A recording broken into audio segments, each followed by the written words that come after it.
Welcome to the Coronavirus Weekly Brief. We're your hosts. I'm David Sterman. And I'm Emily Schneider. Here are the headlines you need to know.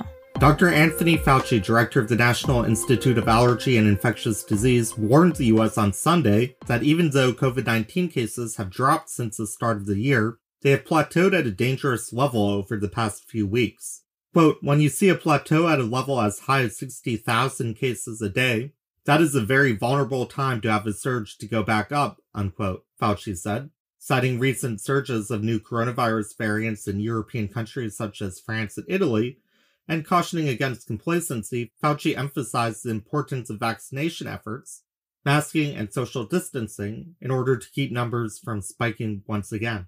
President Biden announced from the White House Thursday night that all American adults will be eligible for the coronavirus vaccine by May 1st, with the goal of returning to semi-normalcy by Independence Day. The Department of Health and Human Services will make it mandatory for states to comply with this timeline.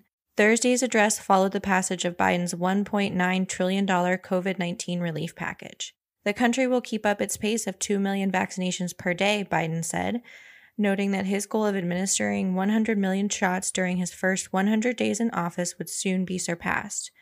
The president announced other forthcoming initiatives in the push for widespread vaccination, including a new vaccination website, increased mass vaccination sites, and the authorization of more people to administer coronavirus vaccines. Ireland temporarily halted the use of the Oxford AstraZeneca vaccine on Sunday over concerns about blood clots. The move followed reports from Norway of 4 young people who experienced blood clotting or brain hemorrhages after receiving the AstraZeneca shot. Several other European countries, including Denmark, Norway, Iceland, Italy, and Romania, have already paused use of the vaccine and are now awaiting further information as health organizations investigate. The European Medicines Agency announced Wednesday that 30 out of almost 5 million AstraZeneca recipients had reported blood clots, a proportion similar to that found in the general population.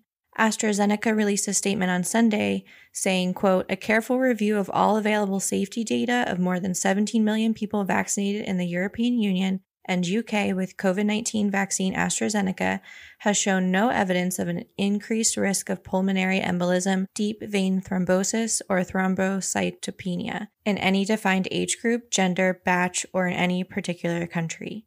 End quote. The company said as of March 8th, it knew of 15 cases of deep vein thrombosis and 22 cases of pulmonary embolism among its vaccine recipients in Britain and the EU. This number places AstraZeneca on par with other coronavirus vaccines. Today, Italy begins another nationwide lockdown as vaccination efforts lag and coronavirus infections rise once again, due in large part to a more contagious variant, B.1.1.7. 3/4 of the population, including those in most regions in northern Italy, as well as Lazio and Marche in the central region and Puglia in the south, will be under strict lockdown with schools closed and residents forbidden from leaving their homes except for necessities.